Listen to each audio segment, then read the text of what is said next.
তো স্বাগত সবাইকে আবারও স্বপ্নের ডায়েরিতে। তো 2025 দুর্গাপুজোর মায়ের গমন মানে আগরতলা দুর্গাপুজো কার্নিভাল আমরা লক্ষ্য করছি এখন।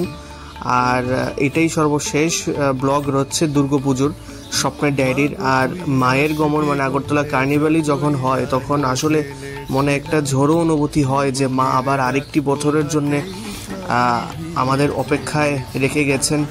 তো সেই ক্ষেত্রে স্বপ্নের ডায়েরি একে একে মায়ের গমন অনুষ্ঠান অনুভব করছিল। তো সেক্ষেত্রে সত্যি মনে খুব বিশদ ভাবনা যে মা চলে যাচ্ছে, আবার অপেক্ষা আরেকটি বছরের জন্য। তো এই সম্পূর্ণ ব্লগটা আসলে একটা ব্লগ, মানে সম্পূর্ণ জিনিসটা আমি তুলে ধরার চেষ্টা করছি তোমাদের সবার সামনে, তোমাদের জন্যে। তো একে একে অনেকগুলো প্রতিমাই নিরঞ্জন চলছিল একে একে সমস্ত শহর জুড়ে। মায়ের যে গমন অনুষ্ঠান সেটা অনুভব করার জন্যে কিন্তু হাজার হাজার দর্শনার্থী কিন্তু বিকাল থেকেই অন্তত দুপুর থেকেই প্রচণ্ড ভিড় জমাচ্ছিল সম্পূর্ণ চত্বর এরিয়ায়, সম্পূর্ণ আগরতলা শহরে। তো সেক্ষেত্রে কিন্তু একে একে আমরা নিরঞ্জন লক্ষ্য করছিলাম। আর সত্যি ভাবনাটা মিক্স ভাবনা, কারণ একদিকে যেমন উৎসবের মেজাজ, সেই ক্ষেত্রে মায়ের বিষাদ সুর, মায়ের বিদায়। তো সেক্ষেত্রে কি দুইটা জিনিসই মনে কাজ করছিল এবং উন্মাদ আনন্দ আমরা লক্ষ্য করছিলাম। কিন্তু সেক্ষেত্রে মনে বিষাদ ভাবনা যে মা আবার আরেকটি বছর পরে আমাদের সবার মাঝে আসবেন। তো সেক্ষেত্রে এই ব্লগটা তোমাদের সবার জন্য করছি।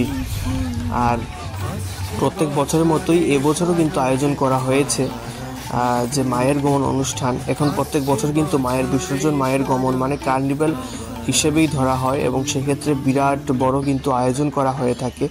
এবং সেক্ষেত্রে যারা যারা দুর্গাপুজো অনুভব করতে পারেনি, যদি সবাই কার্নিভালে এসে উপস্থিত হয়ে যায় তাহলে সব প্রতিমা কিন্তু নিজের চোখের সামনে একই জায়গায় দাঁড়িয়ে দেখা যায়। সেক্ষেত্রে কিন্তু ভিড়টা জমায় অনেক দর্শনার্থী। আর দেখো সিটি সেন্টারের সামনে প্রচণ্ড ভিড় এবং মানুষের উৎসব আনন্দ এবং মেজাজহীন আনন্দ কিন্তু সেটা লক্ষ্য করা যায়।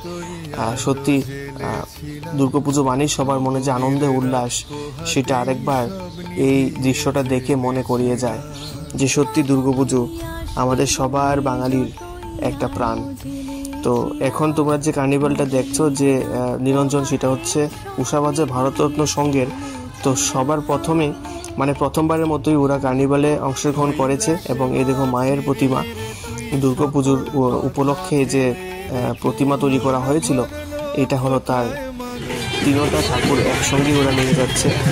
আর উষাবাজার কিন্তু আগরতলা শহর থেকে শহরতলি মোটামুটি ভালোই দূরে, কিন্তু সেখান থেকে ওরা এসেছে কার্নিভালে অংশগ্রহণ করতে। সেটা সত্যি খুব ভালো বিষয়, ভালো লেগেছে। চলো এই ছোটো ব্লগটা তোমাদের জন্য ভালো লাগে লাইক করে